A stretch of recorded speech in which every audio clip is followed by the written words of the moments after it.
اعوذ باللہ من الشیطان الرجیم، بسم اللہ الرحمن الرحیم۔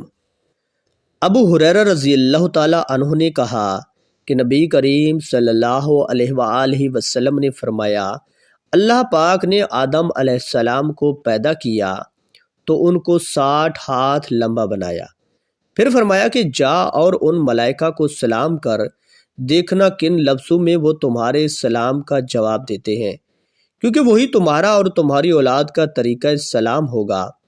آدم علیہ السلام گئے اور کہا، السلام علیکم۔ فرشتوں نے جواب دیا، السلام علیکہ ورحمۃ اللہ۔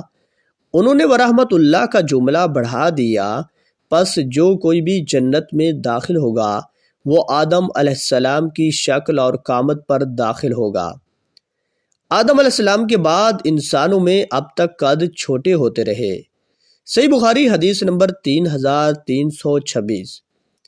ابو ہریرہ رضی اللہ تعالیٰ عنہ نے کہا کہ رسول اللہ صلی اللہ علیہ وآلہ وسلم نے فرمایا، سب سے پہلا گروہ جو جنت میں داخل ہوگا ان کی صورتیں ایسی روشن ہوں گی جیسے 14ویں کا چاند روشن ہوتا ہے۔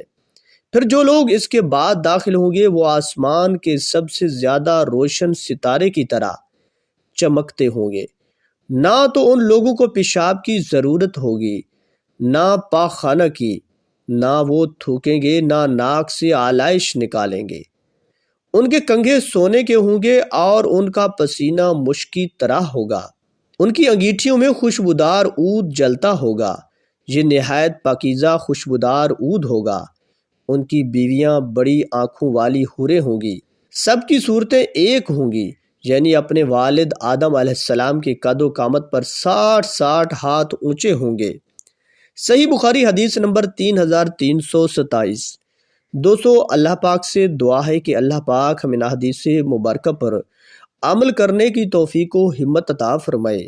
آمین ثم آمین۔